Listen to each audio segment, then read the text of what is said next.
Hi, I'm Martha Higdon with Quilting by Martha, and I have the privilege of quilting this beautiful Judy Niemeyer quilt called Flowers for the Wedding Ring, and it's pieced by Donna McElwain. So I have quilted a few for Donna, and she always puts them in the shows. So it's a total different ball game when I'm quilting for I know that it's going for the show. So what we're going to talk about today is just the small setting triangle and how I went about putting a design in there. So this is a large wedding ring quilt. It's not your traditional wedding ring, but it's a 90 by 100 roughly size quilt. So it's a pretty large quilt. I have the center piece of the wedding ring. I've got the strips of to make the rings. I've got the center, which is called the melon. And then I have a small triangle, a large triangle. I have flying geese, and I have a 10-inch border, and we will address that on a later video. So what we're going to be addressing here is this small triangle that is set on the side. Now, it would be a lot quicker if I could just free motion this, but again, I don't feel like my free motion is excellent.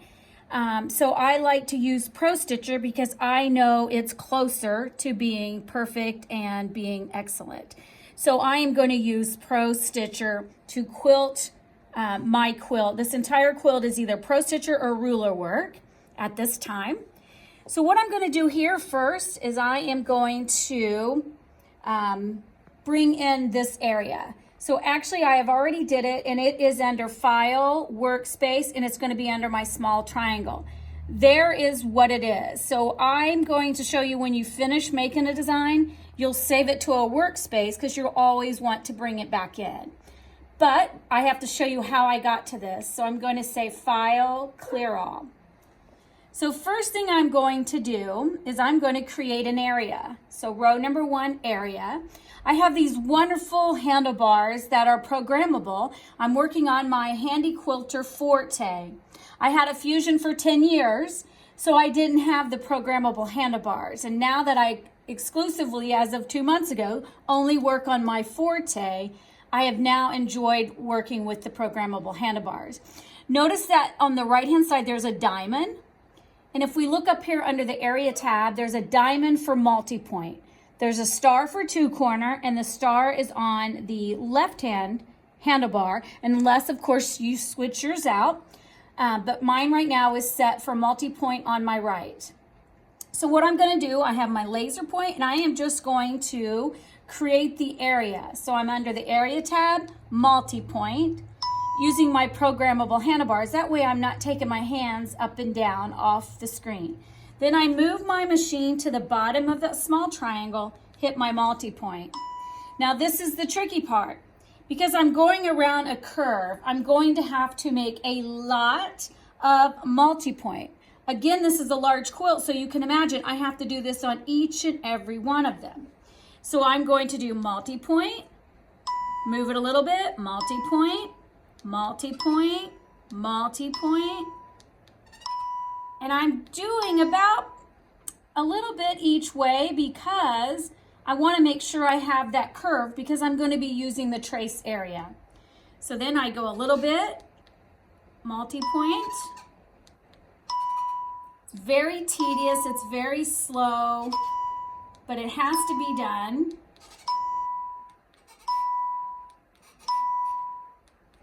Okay, when working with the area, when you finish, it's always going to be a closed shape.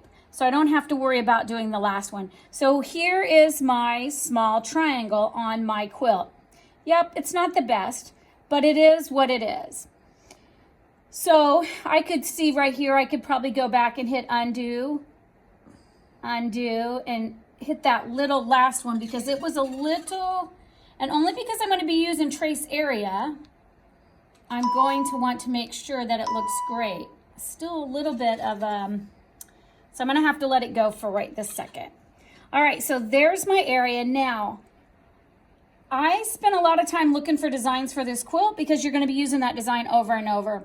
This was such a small triangle. I went to ProStitcher.com where I can purchase designs.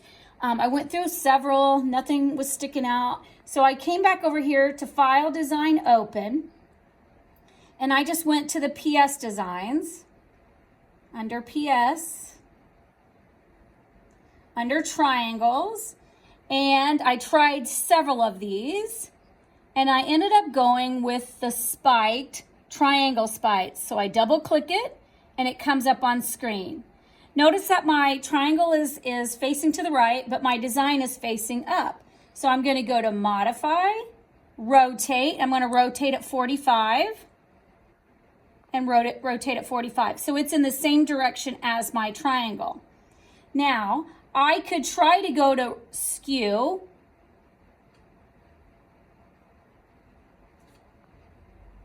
Skew's not working today for me. There we go. But the triangle skew is grayed out because it's technically not a triangle. It has too many multi-points. So what I'm going to do is I'm going to hit a line and I'm going to center it. Then I don't like the stop and end points. So I'm going to go to Pro Stitcher, New Start, New End. I'm going to start with the start point, and I'm going to back up that start point all the way to the edge. Then I'm going to go to the end point, and I'm going to bring the end point all the way back to the edge because I didn't like it going out because it's not going to fit in my triangle. Modify, crop, and then there's this start end. Click it. It takes those two sides out, and now I have a new design. Then I'm going to hit baseline.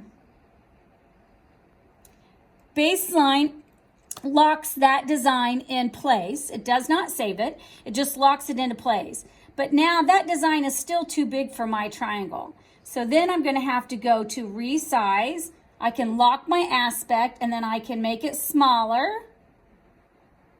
And then I can reposition it that it's in the center. Then I'm going to take my crosshairs to where that is so that I see that I'm centered with my design. And then I can make it a little bit larger. See how much that's about as large by locking aspect that I'm going to be able to make it. But I'm not pleased with it, so I can take the lock off. And then I can do just the width or just the height and make it bigger. So the width takes it outside my area. So my height, I can now make my triangle fatter to fit into that design. So I just play with it a little bit, then reposition it, and I put it in my area where I like the triangle. Now that I like it, I hit baseline. Because I'm going to be doing this several times throughout the quilt, I need to save it. So I go to File, Save, Workspace. Okay, so I gave it the title Small Triangle. And then you can hit Save. And so every time I bring up the workspace, it's Small Triangle. I'll always have to recreate my area. But this is the design that I'm looking for. So the first thing I'm going to do is I'm going to quilt that triangle under Pro Stitcher Quilt. And I'm going to quilt out that triangle. But because I don't want to have to trace that, or I don't want to have to get my rulers out and do the area, after I'm done quilting the design, I'm going to go over here under Pro Stitcher Quilt. There's this trace area. I'm going to hit trace area. Now it's going to trace my area. Remember, I was a little concerned about that little hiccup there. It will quilt out like that. So you'll spend more time trying to get that curve to make it. But that way I don't have to get out my rulers to do that small triangle. Okay, so this is one way that you can do the triangle, and using the trace area, using your multi-point on your handlebars, and then you'll quilt that throughout your quilt. So I hope you enjoyed and learned something from this tutorial. I am running 5. Let me show you what I'm running under. I am running 535. I have not done my update. 537. I'm running 537 because I'm in an outbuilding and I don't have access to Wi-Fi out here. I just haven't done my update yet, but it doesn't matter. As long as you're in the newer programs with the premium, all the features that I showed you today works. So I hope you enjoyed this tutorial, and I hope you look for more. I hope you take on this Judy Niemeyer quilt, flowers for your wedding ring. It's a great opportunity to make a quilt. Happy quilting.